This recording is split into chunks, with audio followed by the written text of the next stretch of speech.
जबड्यातून बहिणीची सुटका, 11 वर्षांच्या शिवाचा काळजाचा थरकाप उडवणारा पराक्रम. शिराळा तालुक्यातील उपवळे येथे बुधवारी रात्री मृत्यू आणि जिद्दीचा एक अंगावर शहारे आणणारा थरार पाहायला मिळाला. दबा धरून बसलेल्या बिबट्याने 9 वर्षांच्या बालिकेवर जीवघेणा हल्ला केला. मात्र 11 वर्षांच्या भावाने प्रत्यक्ष मृत्यूशी झुंज देत आपल्या बहिणीला बिबट्याच्या जबड्यातून ओढून काढले.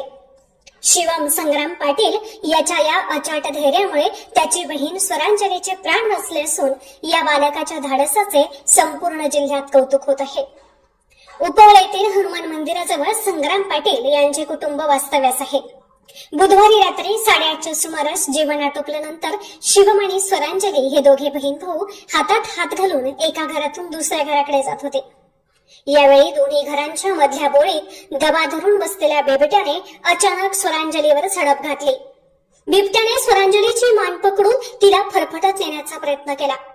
बिबट्याने हल्ला करताच स्वरांजलीचा हात शिवमच्या हातातून निसटला, पण 11 वर्षांचा शिवम दगलवला नाही. समोर साक्षात मृत्यू उभा असतानाही त्याने जीवाची पर्वा न करता स्वरांजलीचे पाय घट्ट पकडून ठेवले. एकीकडे बिबट्या ओढत होता तर दुसरीकडे चिमुकला शिवम आपल्या संपूर्ण ताकदीनिशी बहिणीला मागे ओढत होता. मुलांचा आरडाओरडा ऐकून आई स्वप्नाली यांनी ही घटनास्थळी धाव घेतली. आईचा रुद्रावतार आणि ग्रामस्थ जमा झाल्याची चाहूल लागताच बिबट्याने आपली पकड सैल केली आणि अंधाराचा फायदा घेत जंगलाच्या दिशेने पळ काढला. सुदैवाने थंडीमुळे स्वरांजलीने अंगात जाड स्वेटर आणि डोक्याला टोपी घातलेली होती, त्यामुळे बिबट्याचे अंकुचित अर्थात तिच्या मानेत खोलवर रुतले नाहीत. या संरक्षक कवचाने तिचे प्राण वाचवण्यात मोठी भूमिका बजावली. या हल्ल्यात स्वरांजली किरकोळ जखमी झाली असून तिच्यावर शिराळा येथील उपजिल्हा रुग्णालयात उपचार सुरू आहेत. तिची प्रकृती आता स्थिर आहे.